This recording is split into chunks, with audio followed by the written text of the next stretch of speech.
I'm Edie Lush, and I'm here in the Hub Culture Pavilion in Davos. Very pleased to be joined by Jeremy Heimans, co-founder and CEO of Purpose.com.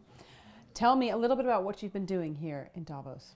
Well, it's been a very busy week. I guess a highlight for the week was the event we held on Wednesday with Richard Branson and Kumi Naidoo of Greenpeace and a number of others about new power, where we really previewed a concept that I've been developing with Henry Timms on how do we make sense of the dramatic changes that are happening in the world, the shifting power that we all sense, and the emergence of these new models in politics, in business, in culture, that basically are using large-scale participation to disrupt incumbents that have much more closed top-down models.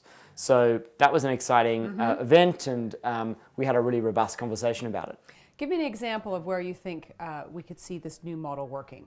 Well, I think you're seeing it everywhere. So New Power is a guy like Beppe Grillo, the Italian blogger with no formal political network or apparatus, getting the third largest share of votes in the recent Italian elections and preventing Silvio Berlusconi from being sort of placed in another term as Prime Minister. New Power is Airbnb. Here's a model that's massively disrupting the hotel industry by deploying the power of mass participation and peer coordination. So the fact that you now have more than 2 million Airbnb hosts who are sort of making a living out of making better use of their existing assets is a really fundamental threat to old power. It's very different to have the Hilton Hotel Group build a lot of buildings and rent that inventory out to people, and the value created there all accumulates to that Hilton Hotel Group, whereas Airbnb provides this platform, this service, but the value is distributed. Right. All those 2 million hosts are getting a share of the pie, and the model is based on just making it seamless for people to share and coordinate. So there are all these models that are emerging. And you see it, and it's not a coincidence that they're linked across the sectors, because what we're seeing among people is this increasing sense that they're powerful and that they can actually participate.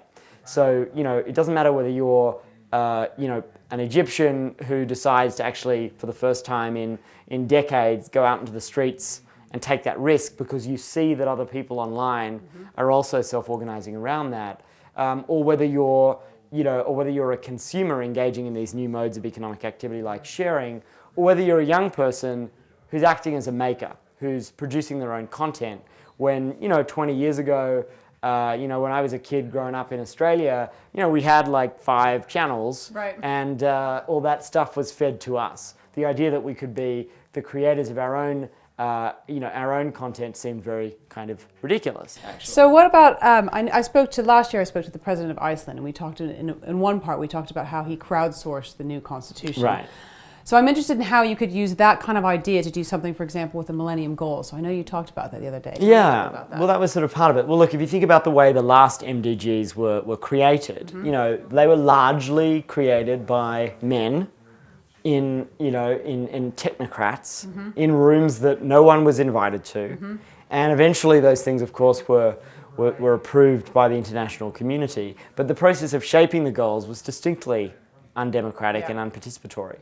So what if you could take, for example, I talked about this in my speech, the kinds of things that you see happening in India now. What Anna Hazare did as part of his anti-corruption movement in India, getting 35 million people to leave a missed call in support of his campaign. A missed call, of course, is something you see all over the developing world as part of mobile phone culture, where people use missed calls to avoid phone charges. And he turned that into a tool for movement building and participation. So you could ask people around the world to leave a missed call if they support or oppose particular pieces of these new goals. And there's certainly ways you could do much more deeper crowd-sourced collaboration. So these are all new forms of power. That's why we call it new power. And of course, that doesn't mean that new power is the inevitable victor. Quite the opposite. Old power is going to really struggle with these shifts. And equally, new power and these new networks and platforms have a responsibility to enter civil society. So if you think about the Googles and the Facebooks and all these tech companies that are very effectively deploying this new power, you know, some of them more than others are actually stepping in to a role where they're engaging on the important global issues and not just making it, you know, slightly more convenient for us to take photographs of each other. So, you know, there's some responsibility that comes with this new power. Jeremy, thank you so much for stopping into the Hub Culture Pavilion. We could talk about it all day, but we'll leave it there. I'm Edie Lush.